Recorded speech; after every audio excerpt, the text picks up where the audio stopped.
तर आता आपण घेणार आहोत महत्त्वाच्या पुढच्या बातमीचा आढावा। जायकवाडी धरणामधून प्रथमच विक्रमी असा पाण्याचा विसर्ग नदीपात्रामध्ये सुरू आहे। त्यामुळे नांदेडमध्ये सध्या गोदावरी नदीनं धोक्याची पातळी ओलांडली आहे। शहरामधील अनेक सखल भाग हे पाण्याखाली गेले।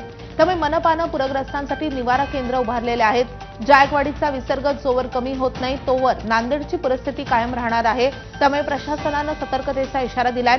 याचा गोदावरी नदीच्या काठावरून आढावा घेतलेला आहे आमचे नांदेडचे प्रतिनिधी अभिषेक एकबोटे यांनी।